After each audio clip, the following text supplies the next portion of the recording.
Assalamu alaikum wa rahmatullahi wa barakatuh. I wish you a good day. Here in UK, the temperature is 20, 19, 21, 22, and yesterday was 30 in some places. Good day for you, and I wish you that you had a happy Eid last week and happy Ramadan, and wish everybody else happy life, happy time, happy and prosperous future for them and their family, inshallah. Today we are going to talk about very sensitive subject, which is the administration cost of charitable activity. Last Ramadan we found in UK especially quite few organizations are claiming that they don't have any administration cost in their church, and they can send 100% donation to the people in need. I have been talking about this subject many times, many times, but it seems that some organizations do not want to listen, and they want to go ahead spreading this kind of philosophy or culture or atmosphere. That's why I made my talk today. And if I can introduce myself to you, I'm someone who has been in the charitable sector for more than 35 years. I have seen a lot. I have passed, or we have passed through many challenges and many difficulties from the 80s, the 90s, the first 10 years of the new millennium, then now 2018. So really, I claim that I have some experience. I claim that I have some knowledge. I claim that I learned something over the last 35, 38 years. That's why I'm talking from my background and my experience and my knowledge. If you want to know me, you search for me. This is a character has been created by Disney as a toy, Pinocchio, and his nose, he was a lying kid. And the geniusness in this character, the more he make lies, the more his nose will grow. I took this character to draw my drawing. This is my character, my Pinocchio. And if you look at the surrounding in green, at the border here, this was the atmosphere before rumors and this kind of untrue facts is spread. And my Pinocchio, which you can see him here, has got two horns, and they got a very long nose, which is dropping driblets of lies and deceive and. Let me take you with me to the holy book of Muslims, Quran. Allah in chapter 9, At-Tawbah, verse 60, said about zakat, 8 categories for zakat. One of them categorically is the people who are working to collect zakat. It's one of the 8 categories. Al-amlina alayha. This happened by Allah, the creator of everything. But some organization believes that they are more knowledgeable than Allah, more learned than Allah, more pious than Allah, more careful than Allah, and say no, عاملين عليها, no admin cost for the people who work from zakat or even from the general public fund. Will you become more pious than the Prophet, peace be upon him, sallallahu alaihi wasallam? Abu Bakr and Umar as caliphs used to take their salary from Baytul Mal. Baytul Mal is mostly zakat. This is a heavenly order to every one of us. What is the definition of admin cost, administration cost? It's what the organization spend on their employees to do what? To implement their projects. What your organization, whether it's governmental, social, political, charitable, everything, go cross-cutting. What the organization spend on their employees to implement their project, regardless whether these organizations are governmental, social, businesses, economical, charitable, educational, media, culture, everything. But there's a clause here which I put: transport, shipment, construction are a part of the project cost. So when a donor come and tell you, I'm not going to give you the transport money, tell him how I'm going to cost it. You send the shipment to Port Sudan, in Sudan, and it's needed for Darfur. It's more than 1,000 miles to go from the far east to the far west. You look at it, 1,000 kilometers, not mile. You look at it, who's going to pay for it? You have to educate the donors. This is a statement which I make because from my own experience, I have to stand up on the solid ground saying I can give a strong opinion on the social and humanitarian sector, which they call it fatwa in Arabic, but I am not faqih to give fatwa on religious opinion. So social jurisprudence is different to the religious jurisprudence. On my opinion, there's nothing on earth can be called zero admin cost. If any organization tells you that, don't give them donation before they declare and they say what do they mean and they show you the facts and the figures and the evidence. Nothing whatsoever on earth could be called no admin costs and 100% donation. And Allah gave us the right to take admin cost from any donation we have. The second fact is the only place, I'm just saying this, the only place that have no admin cost is heaven. When we go to heaven, when you go to heaven, what you need only is to wish, and your wish will be translated into action by whom? By Allah, who will feed, clothe, shelter, make you happy.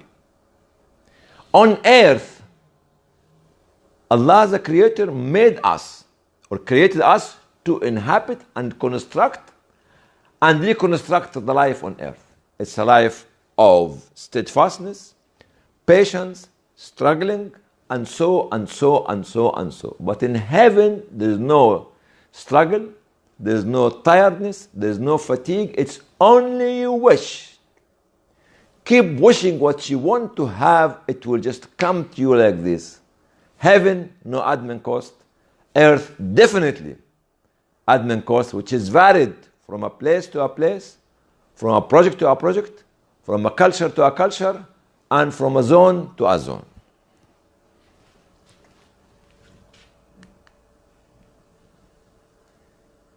Zero admin cost and 100% donation, it is a PR, public relationship, fundraising, competitiveness between organizations to raise more money than yourself. I want to hit this organization who claim that they spend 5 or 10 or 15 or 20% on administration, but I'm telling the non-educated donors, the emotionally excited donors, that don't give them money. Give it to me because I'm 100% donation. I will advise you not to give money to any organization saying 100% donation. or 0% unless and until they convince you where they are spending money on their administration, from where the money comes. I'm telling you, I'm telling myself, I'm telling everybody, we have to protect the sector. We have to protect the sector. We have to protect the sector, especially the sector of the Muslim charitable organization. It is a PR exercise. It's a fundraising tool.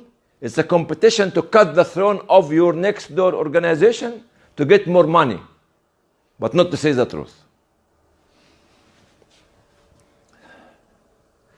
No or lack of transparency, for me, is another principle. I told you I can give fatwa on social ground, not on religious ground.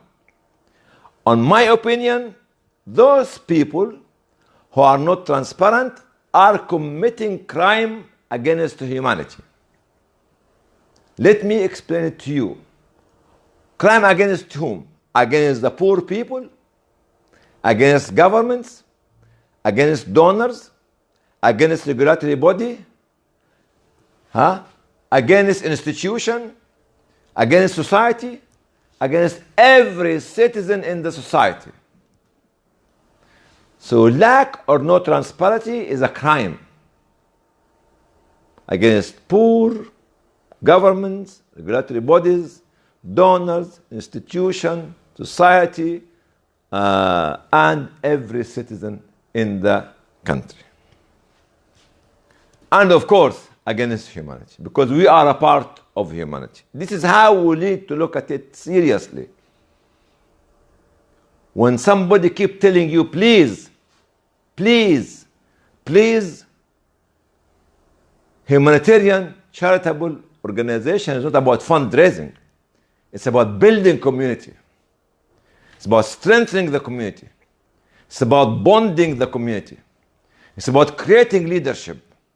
It's about changing poverty to empowerment, poverty to richness, ignorance into education and knowledge,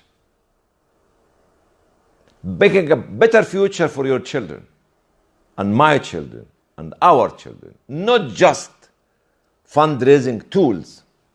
Stop making yourself a fundraising machine.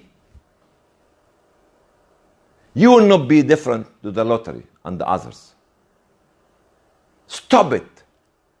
You need to build community. Build community is based on transparency and honesty. It is lies, slanders, and derogatory acts when we keep not educating our donors where and how we spend money on our admin, because nothing on earth, as I said, and you can challenge me, and I can meet any and every one of you anywhere you like. Anywhere and everywhere, anytime you like. But don't come and tell me 100% donation and no administration fees. This is another obligatory duty on us. What is the obligatory duty? Every charitable or non-charitable organization must declare all income and expenditures, whether financial or material. It must declare how we collect and spend the fund on the poor people. Say it again. This is an obligatory فرض عين على كل مؤسسة. It's an obligatory duty on every charitable or non-charitable organizations to declare all income and expenditures, whether financial or material, how we collect and spend the fund on the poor people. It becomes a legal and religious duty. It becomes a religious and legal duty. Before whom? Before host government, who gave you the license to operate.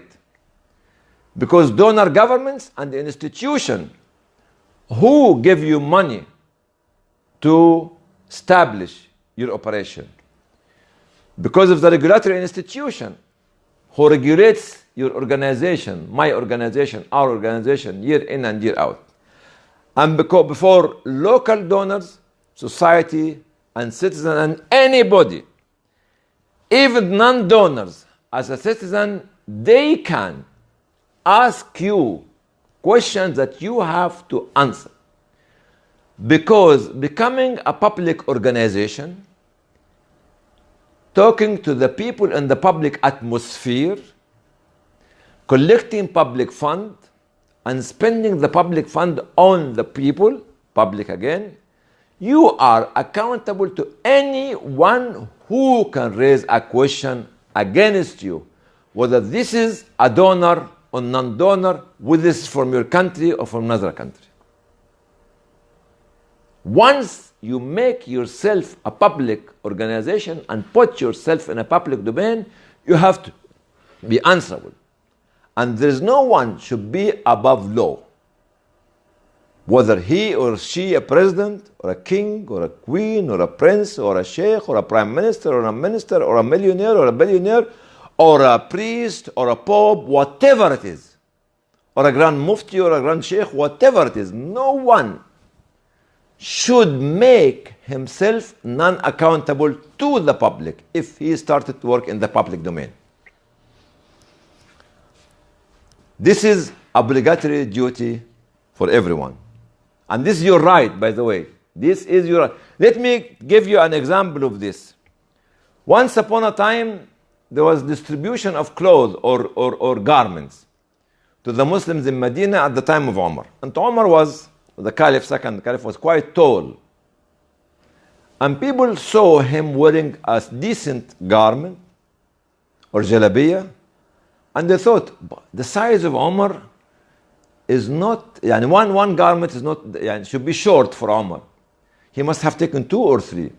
One individual from the public stopped Umar speaking and told them, where you get your clothes from? You have taken 2, and actually each one of us has taken 1. And he told his son, my son, stand up and defend your father. His son stood up and say, I donated my garment to my father because he's a tall man. This is the right of you as a public citizen to ask any public organization in the public domain. Let us agree on legal social principles. What are the legal and social principles? What is this? We need to talk about it. All financial and material donations, all governmental or institutional grants to cover administration cost. This is one point. All sponsorship money for employees' salary, all tax recovery on donation or tax exemption, all these are donation. Are what? Donation. Because if I am sponsored as an employee by a company because I am working for a charity, this is a donation for the charity to cover my salary. If I could have been working for a non-charitable organization, this company could never have paid my salary. So any money of sponsorship coming to the organization must be declared as donation, including the tax recovery, the gift aid in UK. It has to be mentioned and declared, not to be hidden and use it dubiously. Our donation to the charity organization must be added to the income and expenditure of the charity annual financial report. How charity organizations cover their administration costs. This is the difficult part, and be patient with me. I'm not attacking any charity. I'm trying to protect with you the sector. We are living at a time of xenophobe, Islamophobe, extremism, and radicalism, and targeting Muslim charities. So we don't want to give them ammunition to come and stop all the charitable activities. How we cover the admin cost? First of all, from financial and material donation to the organization. Everybody does that. Second, which is very, very dangerous, from cash given in hand, which is not deposited to the organization bank account. Could be kept cash or could be put in different bank accounts. This is very serious. This is very serious. And we'll put any and every organization doing that in a very deep water. This is number 2. Number 3, from the tax recovery. Let me explain to the people who do not know the system in United Kingdom, in England and UK.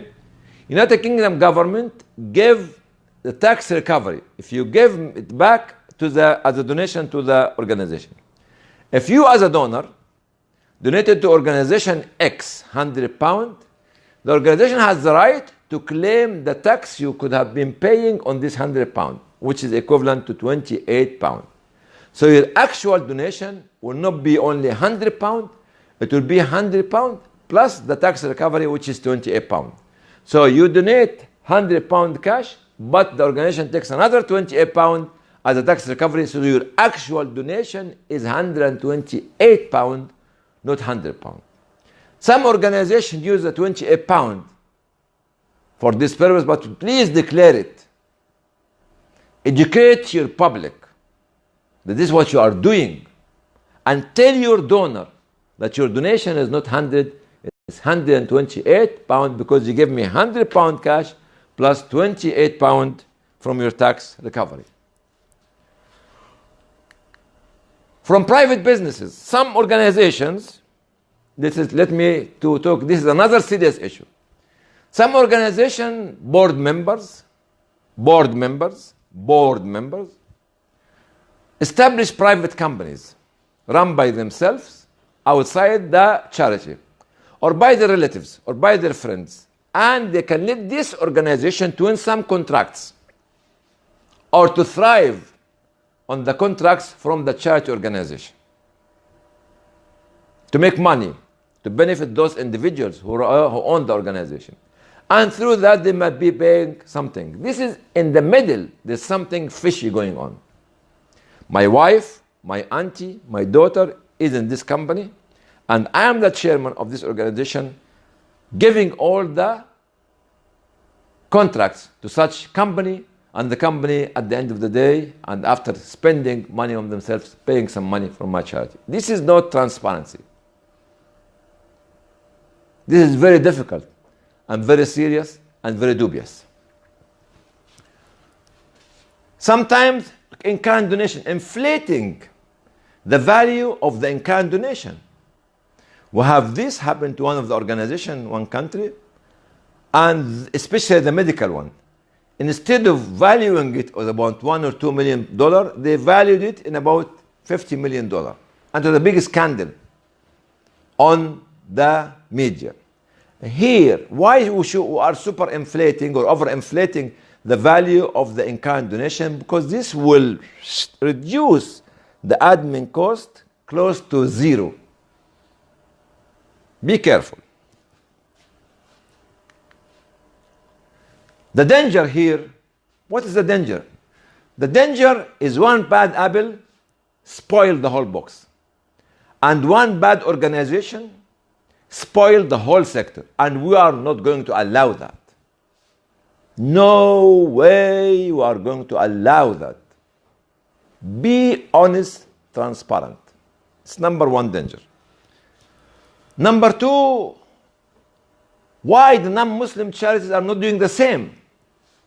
I've not seen Oxfam, Save the Children, and others doing the same. Doing the same. Why you are cutting the throat of one another of 0% or 100% donation? Charity should be an organization that can build community. It needs money on admin to be spent on research, on quality control, on everything. We are not here just as a fundraising tool. No. And we should not be that.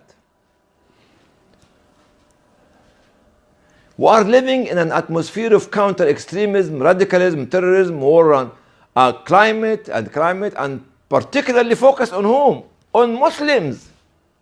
People you don't understand. Those people are actually accusing you while you are innocent. Why do you give them an ammunition?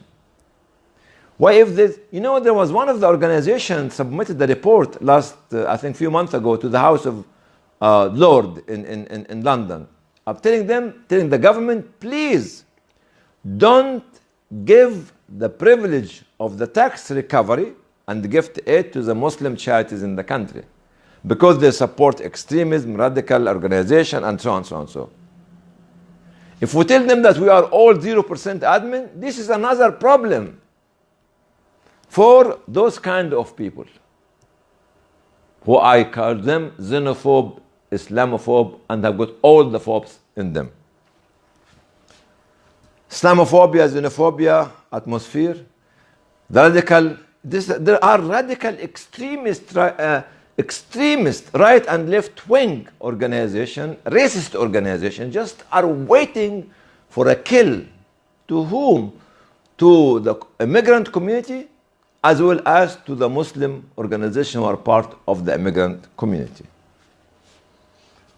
Why we let these people to stand up on our shoulder and slash our throats? Solution. We have to have a solution at the end. The solution is transparency. Transparency is a part of our religion. Standards is a part of our religion. Credibility is a part of our religion. Benchmarking is a part of our religion. Accountability is a part of our religion. And good governance is a part of our religion. Because once we become in the public domain as public organization, we have to be transparent, accountable, credible, using the benchmarking, have a standard, and have good governance. If you remember, Omar used to treat or stand in the middle of the difficult atmosphere in in Medina, to look after the camels of sadaqah. And this accountability, this credibility, this transparency, and this good governance. We have to be accountable to all this. And this, if we need transparency, standards, credibility, benchmarking, accountability, and good governance. Here we talk about what? I'm not defending any organization. People might say that because I used to be a part of a global organization. Not anymore. I never mentioned any of the organization in my talk today. No way I'm going to mention it. We are here talking about a sector. We are here talking about function. We are here talking about the climate, that we would like to have a conducive climate of implementing those solutions: accountability, transparency, credibility, standards, good governance, and so on. So nobody here today standing for one organization. In UK, you might have hundreds of Muslim charities. Hundreds. In UK, we have got more than 160,000 charitable organizations registered by the Charity Commission. We have to be credible to whom? To our community. Accountable to whom? To our community, to our government, to Allah. Why? Why we change the civil society sector into a fundraising atmosphere? Why we change the charitable activity into just fundraising and media and competition? Who can say that I take 1%? Then what is this? Be honest, be transparent, stand up front and educate your people. There's nothing going to be done without admin cost. As I mentioned to you yesterday in the Arabic talk, when we were traveling between Hargeisa in Somalia and the border of Djibouti, it was about 5 hours in the middle of desert, in the middle of no man's land, in the middle of mountainous area, and very uninhabited area to get the aid material, the food material, the logistic, everything to those people near Djibouti. It took us by an air-conditioned four-wheel car 5 hours. You can imagine if we're going to build a well, if we're going to build a school, if we're going to build a clinic, if we're going to build a farm, if we're going to send people to educate people, the cost will be doubled or tripled, and this is some of it will be admin cost. Do you want to stand with me? Go back to the people who said 0% or 100% actually admin cost. Okay? At the one point which I mentioned, I forgot to mention, it is to pay your admin cost from awqaf. I'll conclude with this, but I should have mentioned it there. And this is the aim. This is what you can see, the non-Muslim organization. I talk about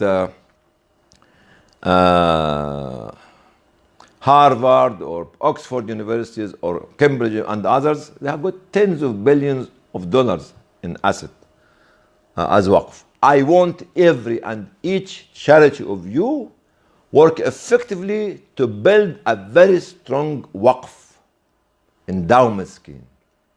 Over the coming 10 or 20 or 30 years, we'll be able to say the 1 million admin cost, the 2 million admin cost is paid from this income. It takes years to do that.